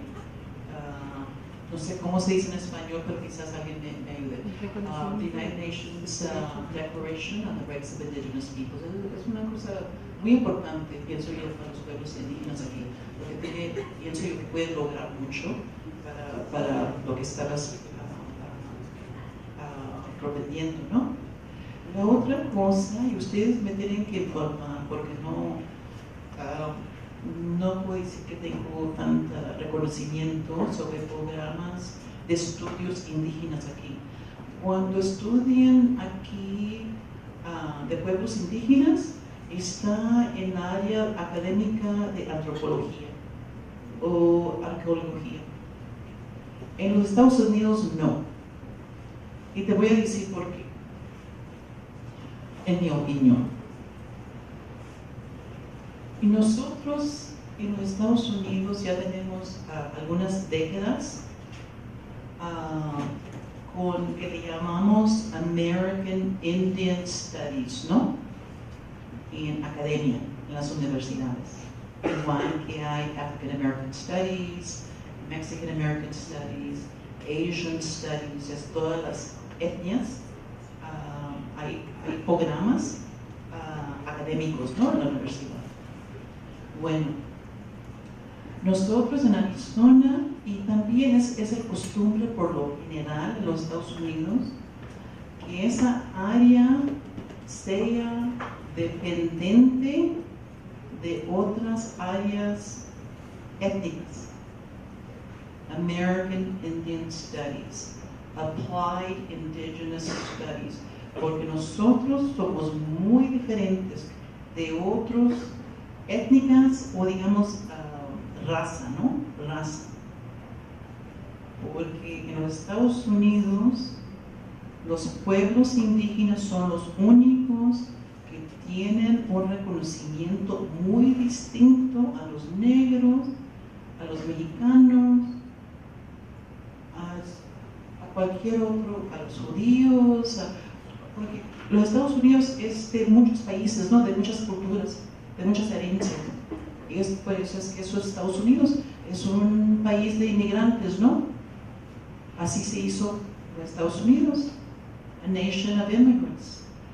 Pero los pueblos indígenas son muy distintos. Entonces es la única raza en los Estados Unidos que tiene una preferencia a los demás. Es el único grupo culturalmente que los Estados Unidos, como les dije antes, es nation to nation. Ellos hacen tratos nación a nación. Y es una cosa muy poderosa. Nación a nación. Y pienso yo que porque somos muy distintos, no vamos a estar en el departamento de antropología, que es digamos una disciplina muy distinto a lo que estamos haciendo nosotros indígenas por nosotros mismos. En el departamento donde estoy yo, Applied Indigenous Studies at Northern Arizona University, una universidad del norte en Arizona, todos los profesores, la facultad es indígena. Yo soy yaqui, tenemos un hopi, tenemos un navajo, chanta, todos nosotros somos indígenas. La misión de nosotros, la diploma que damos es Applied Indigenous Studies, que nosotros estamos levantando nuestros pueblos indígenas por nosotros mismos. Y es lo distinto, pienso yo, que de la academia aquí en México. Y hasta que cambie eso, va a cambiar México. Gracias. Hay una última intervención por parte del doctor Flores Pérez. Pues agradecerte tu participación, estas noticias que nos trajiste de allá de tierra, porque en verdad que las noticias que tenemos de los mexicanos que van para allá son muy desastrosas, ¿no? Los Oaxaca californianos, todas las gentes que van para allá, ¿no? Y en verdad es muy importante esto que tú nos dices, de que haya una fortaleza identitaria basada en la cultura y en la persistencia y sobre todo en la inserción en el Estado-Nación de Estados Unidos. Entonces, pues, muchas gracias por la participación esta que nos traes. Y bueno, pues lo último que te quería preguntar era si es que tienes oportunidad, pues que nos contaras el mito de creación de los yaquis, si es que, para que cerráramos aquí con esta historia importante. Entonces, vamos a dar la palabra a los compañeros.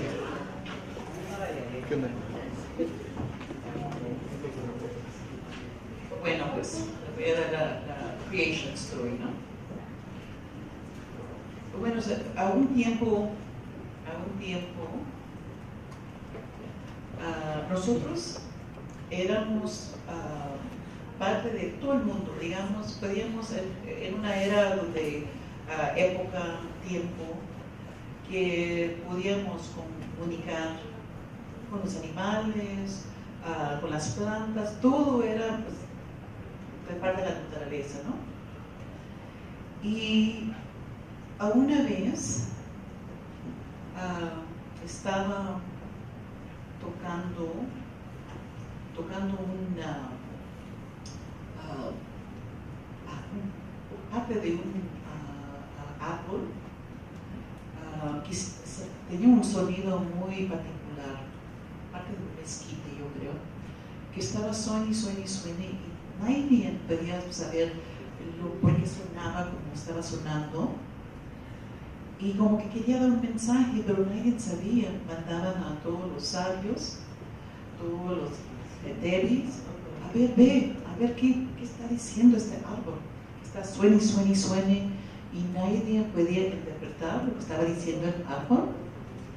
Y ya después que hubo Yumomuli, una muchacha, entonces la abuela le dijo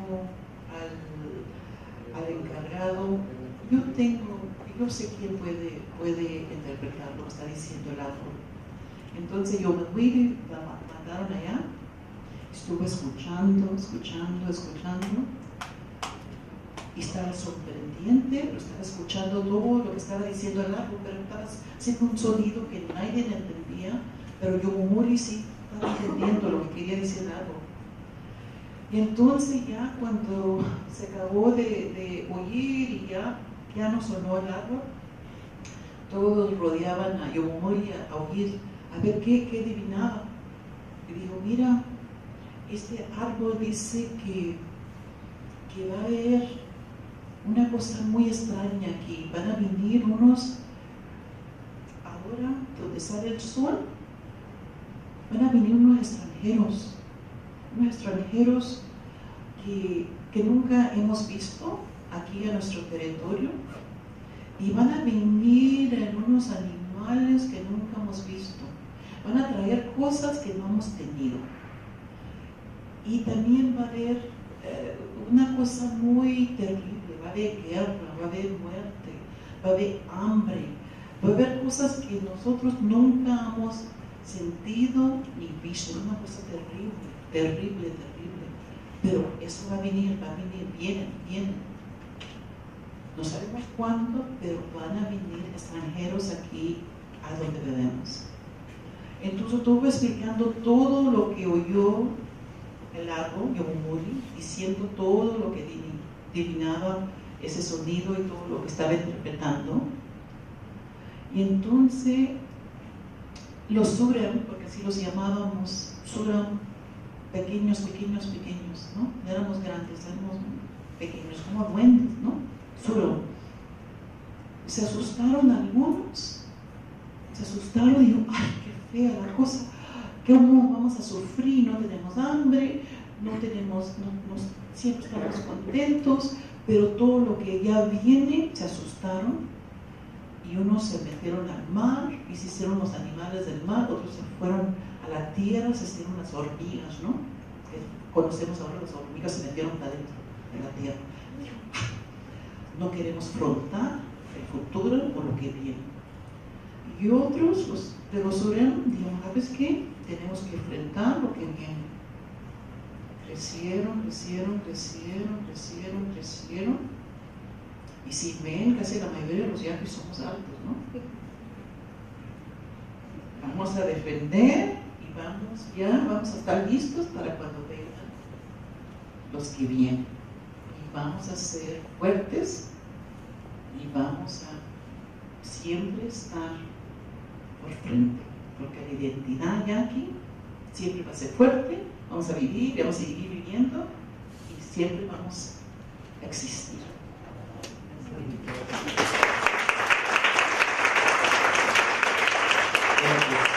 Agradecemos a Fabiana no solo la conferencia, sino el compartir con nosotros esta bella historia. Les recuerdo que esta es la primera sesión de todo este seminario de formación. Entonces mañana continúan los trabajos de este seminario. Vamos a tener la participación de la doctora Beatriz Canaval, profesora de esta institución, con el tema Migración indígena, identidad y actores sociales, una nueva mirada a la migración interna. En esta misma sala, a partir de las 10 de la mañana, como una primera parte de la sesión de mañana. En la segunda parte estarán la doctora Octaviana nuevamente con nosotros y la doctora Beatriz compartiendo estrategias de investigación y propuestas metodológicas de una larga trayectoria académica y de vida. En vista de que este es un seminario de formaciones, tenemos contemplada justamente también una parte metodológica que complemente, ¿no?, las exposiciones que nos han dado, las conferencias y sobre todo cómo se abordan estas temáticas y desde qué perspectivas metodológicas y cuáles son los principales problemas a los que se enfrenta la investigación, ¿no? Entonces los esperamos el día de mañana. Posteriormente tendremos ya para el mes de junio, el día martes 2, la sala del Consejo Académico, la reforma migratoria en Estados Unidos, contienda entre sectores y actores principales, por el doctor David Maciel, que es profesor emérito de la Universidad de California. Va a estar con nosotros. Y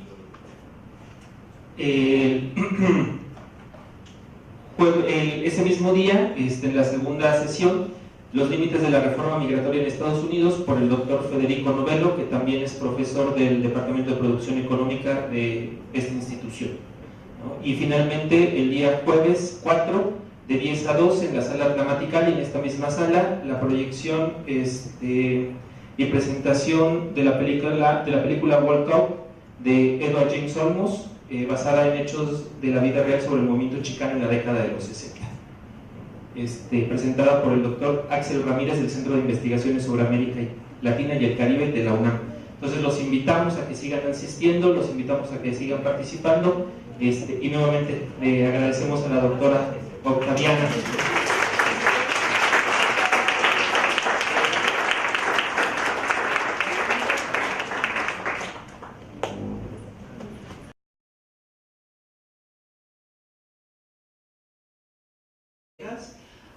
Yo no he estudiado el castellano, entonces va a haber palabras técnicas que voy a necesitar la ayuda de ustedes para expresarme mejor.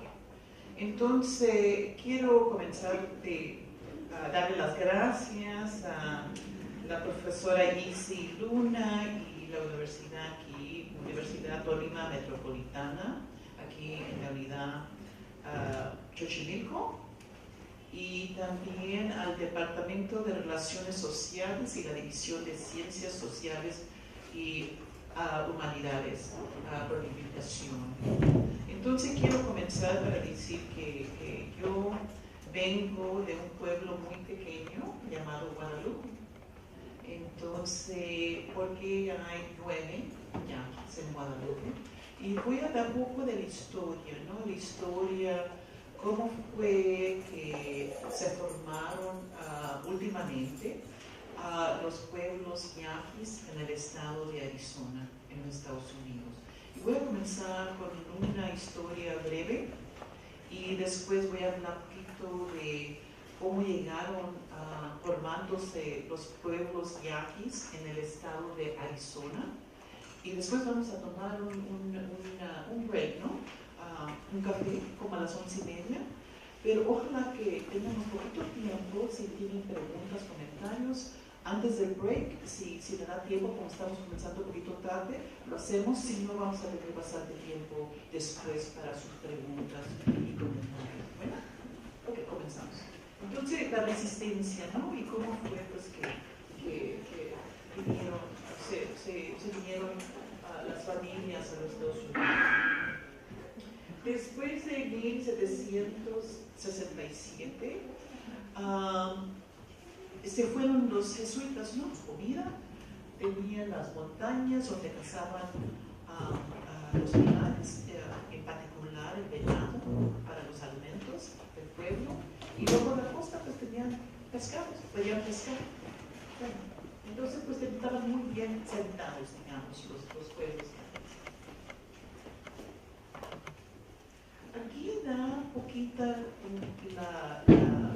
el tiempo, ¿no? El tiempo que era importante de saber las fechas durante el tiempo de la independencia de México, ¿no? Y cuando tuvieron personajes, actores muy importantes en nuestra historia yaqui.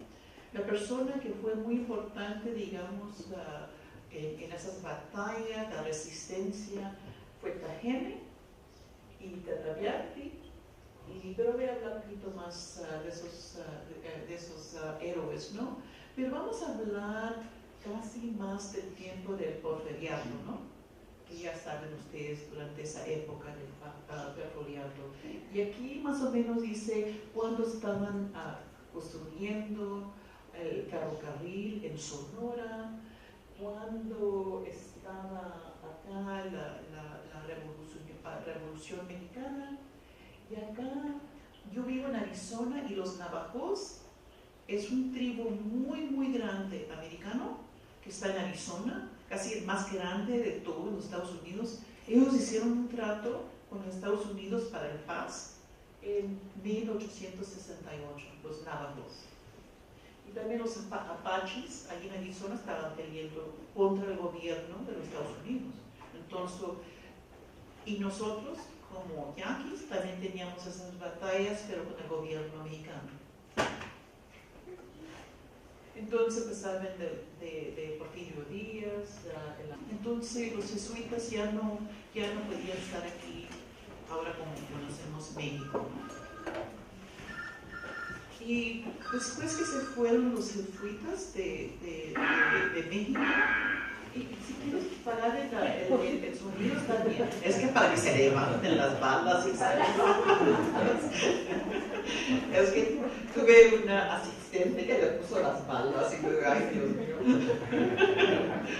Bueno, entonces, cuando estuvieron los jesuitas allí, con los yaquis en el estado de Sonora, ellos les trajeron varias cosas que no conocían los pueblos yaquis, ¿no? Y ellos fueron muy hábiles para aprender, bueno, nuestro idioma indígena, ¿no? Entonces ellos trajeron muchas cosas que no conocíamos en esa época, ¿no? Pero cuando ellos se fueron ya y había pues más relaciones, ¿no?, con los pueblos mexicanos en el estado de Sonora, los pueblos yaquis no querían aceptar estas reglas nuevas, ¿no? Ellos siempre fueron muy independientes, siempre resistieron cualquier gobierno afuera del gobierno tradicional de ellos, ¿no? Entonces ellos no estaban interesados de participar afuera de su territorio. Vamos a pasar. Entonces aquí si conocen el estado de Sonora, ¿no? La área tradicional era muy grande, digamos, el territorio yaqui. Pero ya después de tantos encuentros, ¿no?, con españoles y después con el gobierno mexicano, esa área se fue haciendo más pequeña. Pero los jesuitas, cuando estuvieron allí, porque eran millones y millones del pueblo yaqui, ¿no? Entonces ellos pensaron de hacer esas iglesias, pueblos, y son 8 pueblos originarios.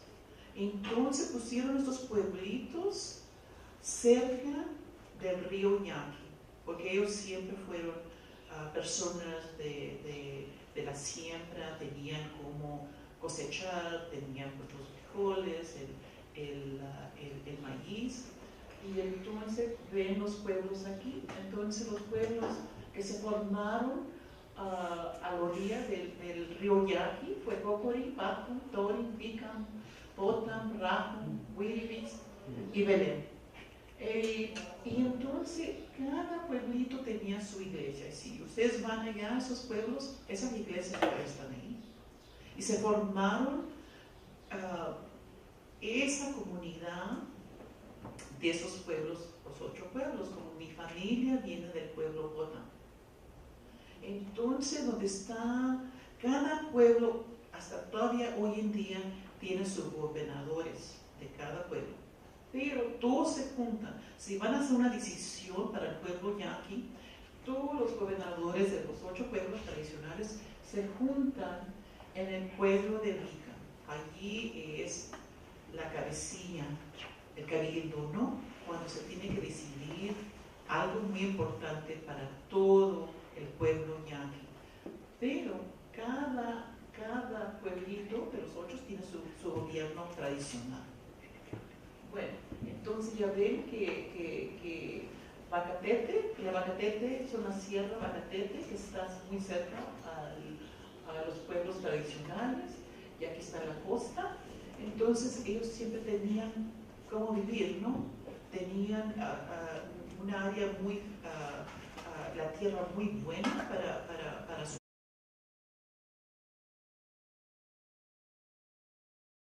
de la UAM Xochimilco. El día de hoy tenemos el enorme agrado y placer de contar con la doctora Octaviana Trujillo.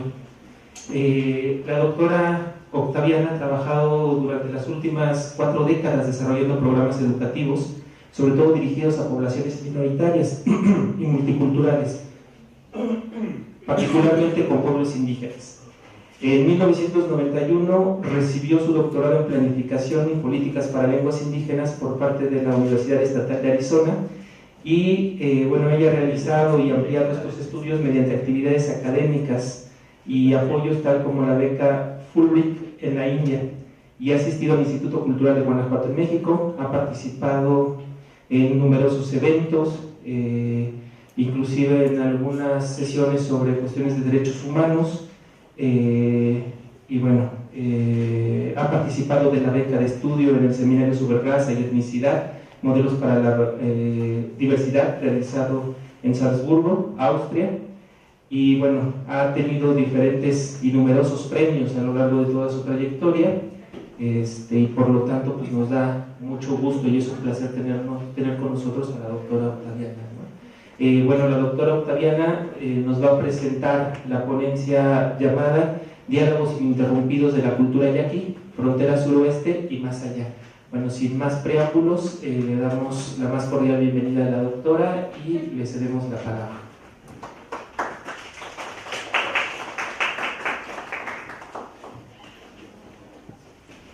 Dios en Chanea, buenos días, good morning. Les voy a hablar en español, pero la presentación van a ver que está en inglés. Pero yo les voy a dar la presentación en español, y como les estaba diciendo a mis colegas,